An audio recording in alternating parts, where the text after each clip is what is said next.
Shalom, Om Swastiastu, Namo Buddhaya, Salam Kebajikan, serta salam sejahtera untuk kita semua. Halo semuanya, perkenalkan nama saya Muhammad Patra Junika Saputra dengan NIM B1012334. Pada kesempatan kali ini saya akan menyelesaikan tugas mata kuliah hukum penataan ruang yaitu 18 kelas H, yang dimana materi ini tuh sangat penting bagi tata ruang wilayah, yaitu membahas tentang kawasan lindung dan kawasan budidaya atau sering disebut juga dengan istilah pembagian fungsi ruang.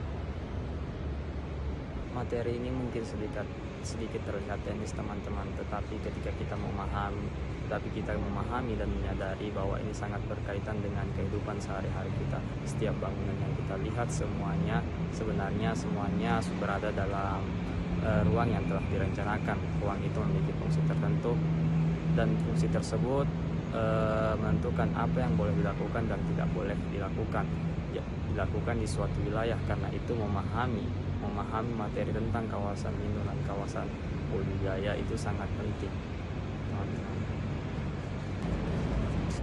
Pertama-tama sebelum kita masuk lebih jauh ke materi kawasan lindung dan kawasan budidaya, kita perlu memahami mengapa ruang itu perlu diatur. Coba teman-teman bayangkan sendiri, bagaimana jika suatu wilayah tidak memiliki aturan tata ruang. Semua orang bebas membangun apa saja dan di mana saja. Ada yang membangun rumah di tepi sungai, ada yang membuka pabrik besar di tengah hutan, dan ada yang menimbun raya untuk membuat perumahan, dan ada pula yang menebang habis pepohonan di lereng gunung untuk membuka lahan pertanian. Pada awalnya memang terlihat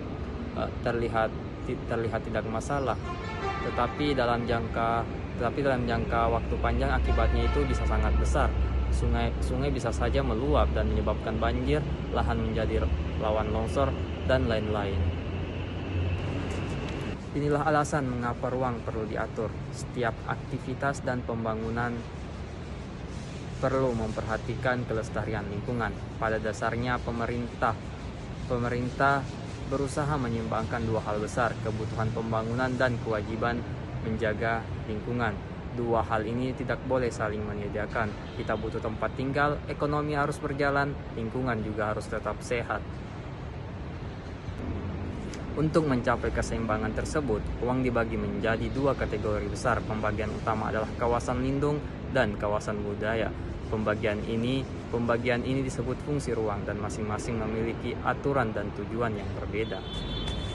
Mari kita bahas materi yang pertama, yaitu adalah kawasan lindung. Kawasan lindung adalah area yang diprioritaskan untuk menjaga kelestarian lingkungan hidup. Pada wilayah ini fungsi utamanya bukan untuk pembangunan ekonomi, tetapi perlindungan alam. Kawasan lindung berperan penting dalam menjaga keseimbangan ekosistem, mencegah bencana alam, serta memastikan bahwa lingkungan tetap bisa memberikan manfaat bagi manusia. Ada berbagai jenis kawasan lindung, misalnya hutan lindung yang berfungsi menjaga keberadaan pohon dan tanah agar tidak terjadi longsor. Kemudian ada cagar alam dan taman nasional yang melindungi flora dan fauna. Selain itu terdapat kawasan resapan air, yaitu wilayah yang menyimpan air tanah dan sangat penting untuk mengurangi resiko banjir dan kekeringan. Di kawasan lindung ada aktivitas yang tidak diperbolehkan, seperti membangun rumah secara permanen, membuka lahan secara besar-besaran untuk industri, membangun pabrik, atau melakukan penebangan liar. Tetapi ada juga aktivitas yang masih diperbolehkan tetapi dengan pengaturan yang ketat, seperti penelitian, edukasi lingkungan, wisata terbatas.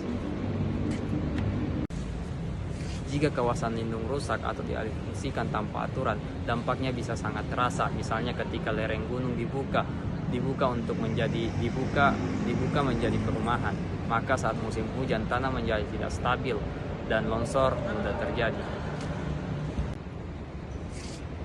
Setelah memahami kawasan lindung, kita masuk ke materi yang berikutnya, yaitu materi yang kedua, yaitu adalah kawasan budidaya. Berbeda dengan kawasan lindung sebelumnya, kawasan budidaya adalah kawasan yang diperuntukkan bagi manusia, baik itu pemukiman, pertanian, industri, perdagangan, maupun para wisata. di wilayah ini aktivitas pembangunan dijalankan untuk menunjang kehidupan masyarakat.